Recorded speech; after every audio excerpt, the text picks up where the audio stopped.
नमस्कार दोस्तों, राधे राधे। आज मैं आप लोगों को एक अवधी कजरी सुनाने जा रही हूँ। अगर आप लोग को पसंद आए तो चैनल को लाइक, सब्सक्राइब, शेयर ज़रूर करें। मेरे चैनल का सपोर्ट करें। चलो सुनते हैं।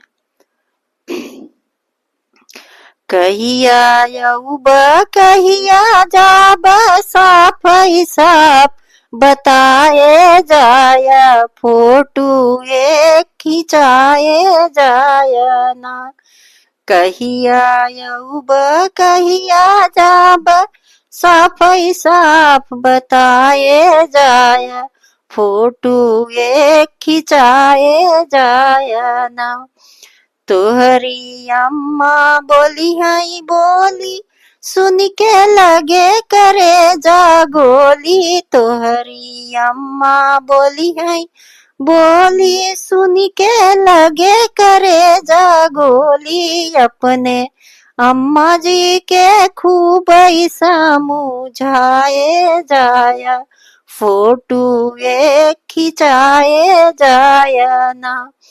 कहिया यौब कहिया जाब साफ ही साफ बताए जाया, फोटू एक खिंचाए जाया ना।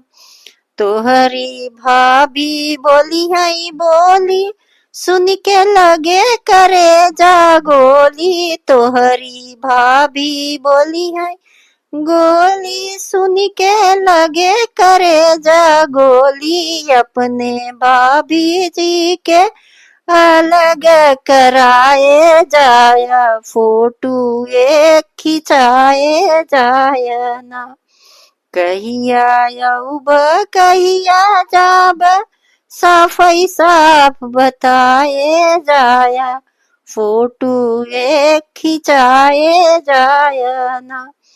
तोहरी बहिनी बोली हई बोली, सुन के लगे करे जा गोली। तोहरी बहिनी बोली हई बोली, सुन के लगे करे जा गोली। अपने बहिनी जी के ससुरे पहुँचाए जाया, फोटू एक खिंचाए जाया ना।